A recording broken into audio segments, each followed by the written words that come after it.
அடுத்த நாள் காலை கிங்டம் முழுக்க ஒரு விசித்திரமான அமைதி இருந்துச்சு. அமைதியா இருந்துச்சு, ஆனா நிம்மதியா இல்ல. கேஸ்டில் மேல சூரிய ஒளி அழகா விழுந்துட்டு இருந்துச்சு. பறவைகள் பாடிட்டு இருந்தாங்க, ஆனா மக்கள் முகத்துல சிரிப்பு காணும். எல்லாரும் மெதுவா பேசிக்கிட்டு இருந்தாங்க. மவுண்டன் பக்கம் நேத்து ஏதோ மூவ்மெண்ட் பார்த்தேனே, டிராகன் திரும்ப வந்துட்டானோ? யாரும் பயம்னு சத்தமா சொல்லல, ஆனா அந்த பயம் மெதுவா மனசுக்குள்ள பரவ ஆரம்பிச்சது. பேலஸ் ஹால்ல கிங் அமைதியா உட்கார்ந்திருந்தார். அப்போதான் ஒரு சோல்ஜர் அவசரமா வந்து நின்னான். அரசே, விஸ்பரிங் மவுண்டன் பக்கம் ஸ்மோக் மாதிரி மூவ்மெண்ட் தெரியுது. ஹால் முழுக்க ஒரு நிமிஷம் முழுசா அமைதி. கிங் மெதுவா எழுந்தார். மக்களை பயப்பட விடக்கூடாது. உண்மை தெரியாம எந்த முடிவும் எடுக்க மாட்டோம். ஆனா அவர் கண்கள்ல கவலை தெரிஞ்சது. இத எல்லாத்தையும் அமைரா பில்லர் பின்னால நின்னு கேட்டுட்டு இருந்தா. அவளோட மனசு கொஞ்சம் ஹெவியானது. அவளுக்கு தெரியும், டிராகன் கொடூரமானது இல்ல, அது காயப்பட்டிருந்தது. அது ஏதோ ஒன்ற காப்பாத்திக்கிட்டு இருந்தது. அமைரா மெதுவா தன் மனசுக்குள்ள சொன்னா, தயவு செய்து அவனுக்கு வலி கொடுக்காதீங்க. பேலஸ் வெளிய சோல்ஜர்ஸ் வரிசையா நின்னாங்க. வாள் ஒளிர்ந்துச்சு, ஆர்மர் சத்தம் கேட்டுச்சு. ஆனா அவங்க முகத்துல கோபம் இல்ல, ஒரு குழப்பம். ஒரு சோல்ஜர் மெதுவா சொன்னா, டிராகன் கிட்ட சண்டை போடணுமா? இன்னொருத்தன், அல்ல, நம்ம புரிஞ்சுக்கணுமா? யாருக்குமே பதில் தெரியல. அதே நேரத்துல விஸ்பரிங் மவுண்டன் பக்கம் ஃபாரஸ்ட்ல ஏதோ மாறினது. பறவைகள் சடனா பறந்துச்சு, இலைகள் மெதுவா நடுங்கிச்சு. இயற்கையே ஒரு எச்சரிக்கை கொடுக்கற மாதிரி. கேவ்க்குள்ள டிராகன் அந்த கிறிஸ்டல அழுத்தமா காப்பாத்துச்சு. அந்த கிறிஸ்டல்ல இருந்த ஒளி மெதுவா மங்க ஆரம்பிச்சது. ஆபத்து வரத அதுக்கும் புரிஞ்சது. அமைரா பேலஸ் விண்டோல நின்னு மவுண்டேனை பார்த்தா.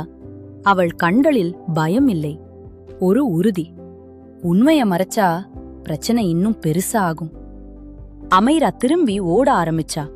பயத்திலிருந்து தப்பிக்க இல்ல, உண்மை பக்கம், சோல்ஜர்ஸ் மவுண்டன் பக்கம் மார்ச் பண்ணாங்க. கிங் கூட வந்தார்.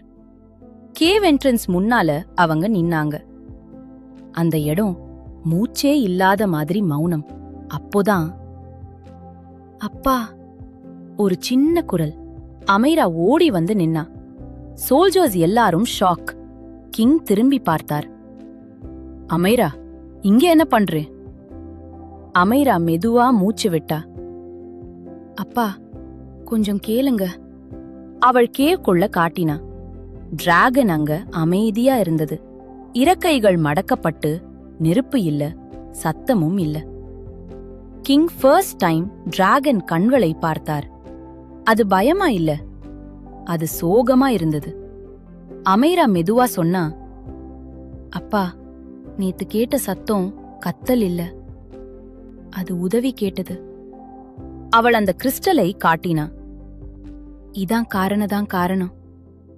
இந்த டிராகன் இந்த கிங்டமை ஒரு காலத்துல காப்பாத்திச்சு.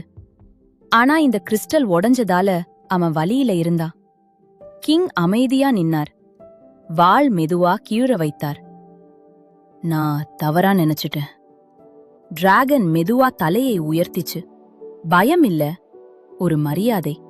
கிங் சோல்ஜர்ஸுக்கு திரும்பி சொன்னார், பாதுகாப்பு வலியால வராது, புரிதலால தான் வரும்.